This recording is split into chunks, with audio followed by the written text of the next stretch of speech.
Assalamualaikum warahmatullahi wabarakatuh. Selamat pagi semuanya. Apa kabar? Baik? Oke, alhamdulillahirrabbilalamin. Materi kita kali ini ya, kita masuk ke KD 4. Wah, akeh tenan ya KD ini ya. KD 1 2 3 4. Sing 1 2 3 paham semua? Paham apa ora? Pokoknya dimudeng-mudeng ya, karena kita tidak bertemu secara langsung. Silahkan banyak baca buku apapun itu dibaca. Ya, kita sudah masuk ke dalam KD 4. KD 4 materinya adalah subjunctif. Oke ya. Dipilih sing gampang wae lah, subjunctif. Oke. Ada yang sudah tahu tentang subjunctif? Oh, belum tahu? Mau dikasih tahu?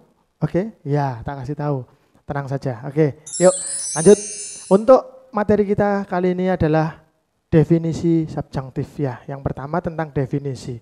Itu sudah pasti. Definisi subjunctif. Subjunctif adalah kata kerja yang digunakan untuk membayangkan akibat dari sesuatu yang tidak ada atau tidak terjadi, yang dapat berupa harapan atau wish, requirement atau kebutuhan, gitu, dan juga suggestion atau saran.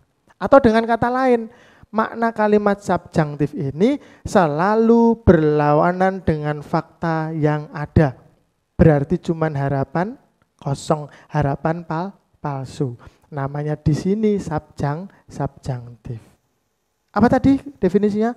Sesuatu yang berlawanan dengan kenyataan atau fakta. Lanjut. Nah, kata-kata yang sering digunakan gitu, dalam subjunctif ada 4. Yang pertama adalah wish. Wish tadi apa? Wish adalah menginginkan atau mengharapkan, berharap atau harapan, mengharapkan. Kemudian yang kedua as if atau as though. As if itu seolah-olah, as though juga seolah-olah, podo. As if atau as though itu artinya sama, seolah-olah. Kemudian yang ketiga ada would rather. Would rather itu lebih suka. Kemudian if only itu artinya seandainya atau jika saja. Pak, penggunaannya gimana? Wish digunakan setelah subjek, gitu. Nanti ada subjek 1, ada wish, baru subjek 2. Pak, as if digunakan seperti apa? As though seperti apa?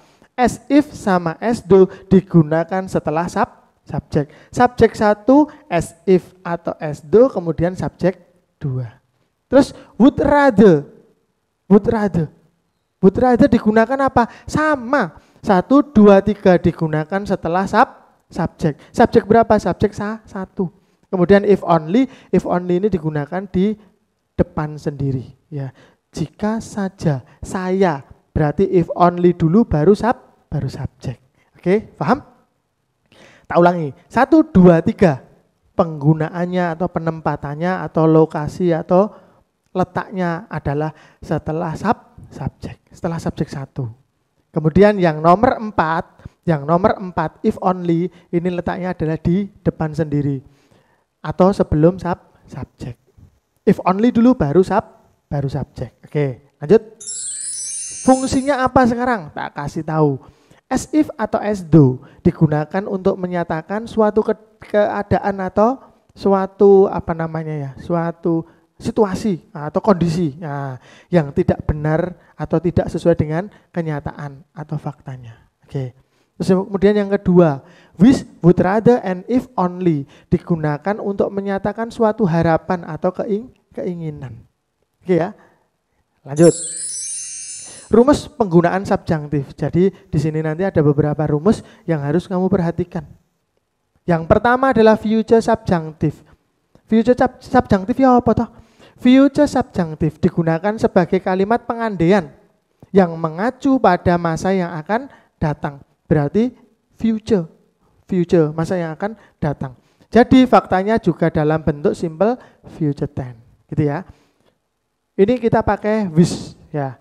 Rumusnya nanti adalah subjek 1 plus wish plus subjek 2 plus could atau would plus verb 1. Ngapa pakai verb 1? Karena di sini ada could atau would.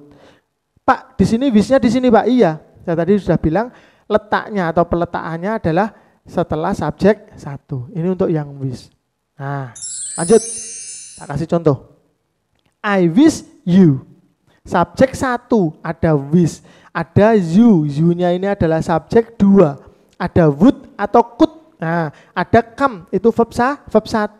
To the party tonight. To the party ini objek, tonight kata keterangan waktu. Yang tidak tahu artinya tak kasih artinya di bawahnya.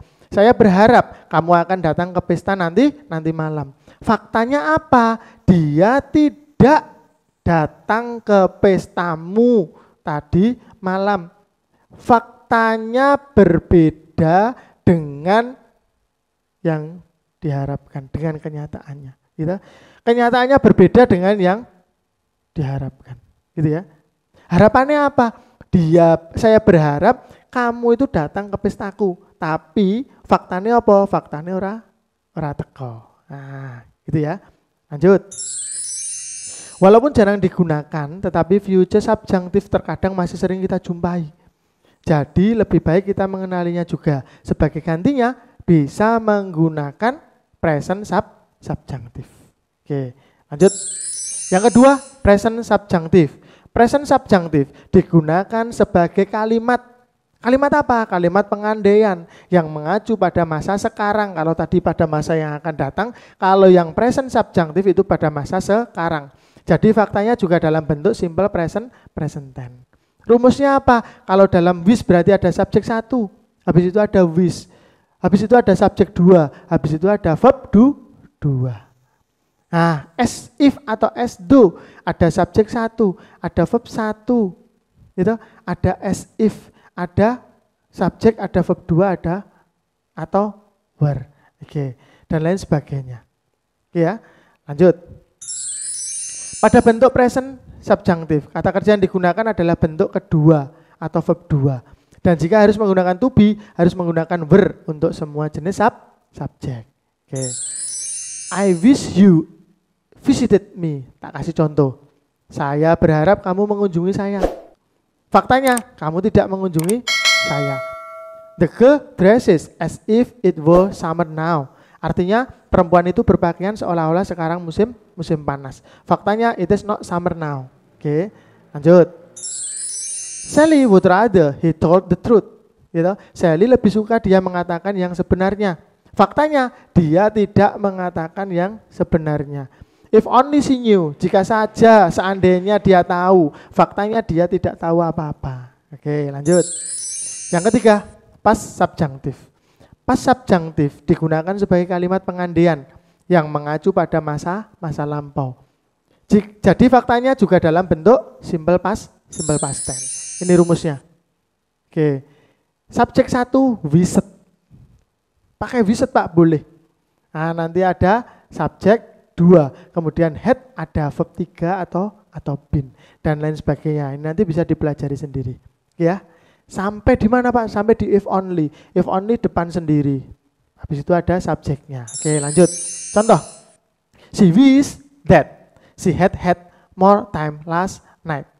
Had ini auxiliary, had ini verb 3-nya. Oke ya.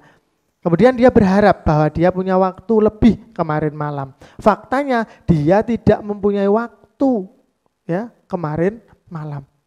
Jeff looked as though he had seen a ghost.